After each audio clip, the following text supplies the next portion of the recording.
Shadeur, slow down, bro. Hey, y'all, what's going on? Just wanted to talk about this. Shadeur Sanders.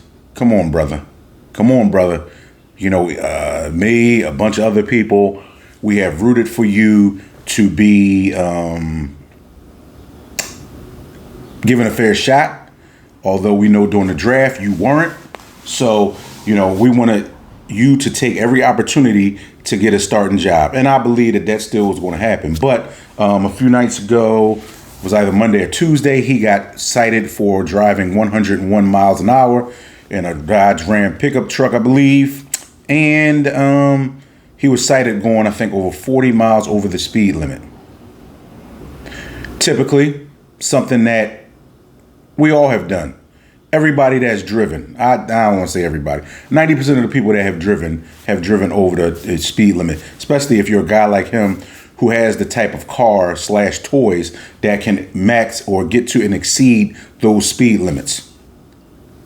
But there's a couple issues at play here with him.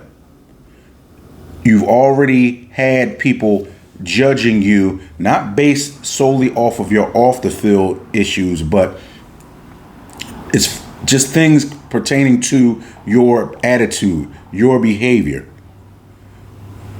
People, whether for better or for worse, especially huge organizations, do not like a person who seems like they're I don't want to call them a habitual offender, but a habitual partier, a habitual line stepper, a person that does not understand the moment, what's going on with them. Right now, although you definitely deserve to be or have been picked in the first or second round and the top choice on the Browns list as far as quarterbacks rankings right now, you're not. You're not. And also, a lot of the scrutiny, whether it's true, whether it's false, has come with this whole thing around you as far as being drafted to the NFL. Cars, you have very, very nice cars. Love the cars you got. Beautiful. The thing is though, we, especially a lot of my young brothers out there, pay attention to detail. You're gifted. You're in a great situation. You're in a great spot. Pay attention to detail. Slow down. Slow down all of the other stuff that's going on. Even after he was drafted, he went out and had a party with all of this money and all this other kind of stuff. Cool, whatever. I understand. It's a different generation. People do things, the way that they do it. But at a point, we're all going to be faced with having to make a change. We're all going to be forced with coming to the grips of the reality that this type of way can't work for me right now. I have not accomplished certain things that I want to accomplish. I remember I was watching one thing with him and it was Dion, Tom Brady, and Shadeur on a call. And, Tom Brady had been doing some, mentoring of Shadeur. And so he says to Shadeur says to him, or Dion says, yeah, Tom, he wants to buy this $400,000. He buying this Rolls Royce, such. So Shadeur said, yeah, man, you know what I mean? I got it. I saw you doing it because I saw that you had one. And you know what Tom Brady did? As a man, as a mentor, as a person with maturity, he didn't encourage that foolishness. He said, Shadeur, listen, I worked my you-know-what off. Got 7 of those things, 7 Super Bowl rings. He said, I did all of that before I start, I was already accomplished before I start buying that kind of stuff. See, and he said, Shadeur, stop worrying about cars. Get your head in the books. Get your head in the film. Start paying more attention to that kind of stuff.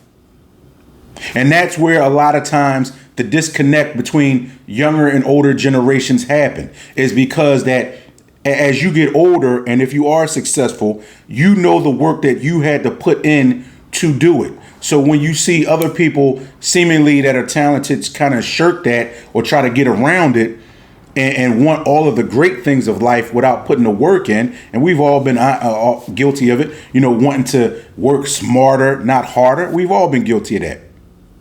But when the spotlight is on you, Shadeur, and others, you have to make better decisions. You have to make better decisions. Henry Ruggs, the wide receiver a few years ago, 2 or 3 years ago, who was driving, I can't remember what kind of car he had, but he was driving a car over 100 miles an hour, and he wound up crashing into somebody, and he killed the person. Now, he was able to walk away. He killed somebody else in another car that had nothing to do with anything. And I bring this up about Shadeur because it is personal to me.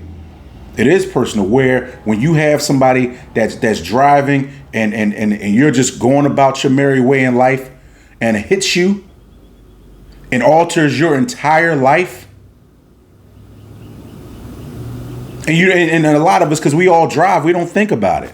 But when you are in a car accident and you break bones and your head is bleeding and you feel like you can't move your leg or whatever it is, and you feel like you got to stop for a second and ask, am I paralyzed? Am I still going to be able to keep my leg? Or then you wind up subsequently with blood clots because of that. And we all know the severity of what blood clots can do to people.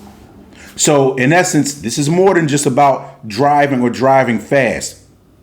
Because a lot of us have been in injuries. A lot of people have faced fatalities because of somebody driving out of control.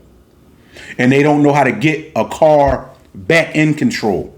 Or they think that they have control, and then they hit somebody, and then the only thing is, even if they do kill themselves, the only thing is that anybody can say is sorry.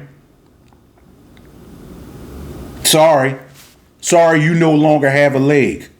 Sorry, your family member no longer has a life.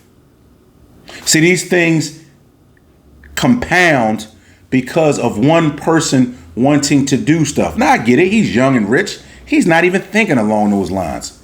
And even if he thought about it for a second, because I think about when I was young and had a nice car. Now, I wasn't going to 100 and something miles an hour, but I'm sure at one point I probably did 100 and something, but I'm sure I was on the highway, but still no excuse, because I still could have, somebody could have came last minute, boom, accident, everybody's dead. But these are the things that we have to think about, especially in his situation where he has so much to lose. So Shadeur, do us a favor. Slow down. Stop worrying about the cars. Get into the books. Get into the studying of the film. Get that job. Get that Cleveland Browns starting job, because a lot of people like me were rooting for you and think that you got done wrong. So, man, go out there and do right. Thank you, and thank me later. If you feel the same way, or if you don't feel the same way, put it in the comments. Let me know. But you know how we do. Until next time, slow down, but live life. Don't let life live you.